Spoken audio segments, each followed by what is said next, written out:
What sports did you play growing up? Growing up, I was heavily involved in softball, and I cheered. I didn't cheer like for Milford Youth, but I started cheering in junior high, and those are the two things that I also did when I was here in high school. Okay. So just because you played those two sports growing up, is that why you wanted to coach them now? Yeah, softball is something I've always done since I could hold a ball. It was kind of in my family, my grandfather, and all my aunts, my mom. We're a big softball family, and the transition to fast pitch was really interesting to me. It was kind of difficult. We weren't so good in high school, but as I played travel ball, as I was growing up, and became a lot more educated about the game, and I thought it was so much more fun to play, and girls could get a lot out of it. It's a lot more comparable to baseball than slow pitch softball. You know, everybody jokes about slow pitch softball not being a sport or anybody can play it. But yeah, I would say softball is my first passion, and then I was involved with cheer. I'm that spirited type personality, and it just kind of fits. So. What college did you attend? Well, I, like everybody else here, couldn't wait to get out of Milford when I was a senior in high school. And I attended the University of Memphis for my first year. So I did a little bit of cheer there and decided that I really wanted to come home. It just wasn't a fit for me. It was nice to get away, but I came home and finished at UC. And I ended up going to NKU for my bachelor's for teaching, and then Xavier for my master's in teaching. So I kind of did the whole circle in Cincinnati. All around. Yeah. What finally brought you back to stay here?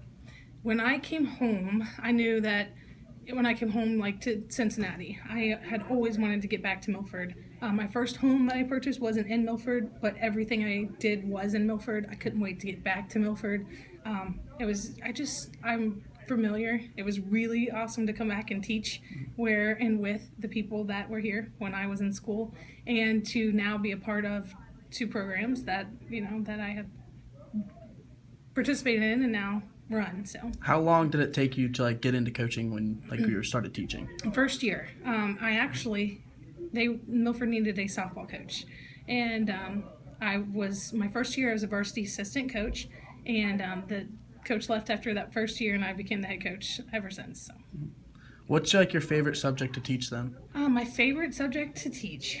Good question. I think that if I had to choose, it'd be psychology. I really love psychology. You can connect anything to psychology, and you really can bring any kid into psychology. Everybody has some kind of passion that you can tie in, and that's cool. I love to see the light bulb go off with the kids and enjoy something where economics sometimes only pertains to a few. Yeah. American history sometimes only pertains to a few, but psychology tends to kind of reach everybody. Okay. So basing off psychology, I guess it's easy for family, but I know you have two sport teams, a huge family, and now two baby twins. How do you balance it all and teaching? That is a great question. Everybody asks me, how do you do it? How are you going to do it now that I have twins? With softball, softball is a different group of kids than cheer.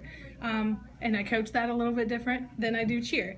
I love being involved with cheer. Like I said, different group of kids that I wouldn't get with softball. Love being part of the school. I love that I, the things that we do as a cheer program can directly affect the students and their time here, their experience here, which I had a great experience, and I think it's important during school. Back to your question, it's going to be interesting. Most of my kids are older, so being involved with coaching cheer, my son will play football, so I'm there. With softball, neither of my kids play a spring sport, so I'm able to do that at this point. And with the two babies, I hope they like cheer and I hope they like softball because they'll be at a lot of games. Okay, great to hear. Thank you for coming in.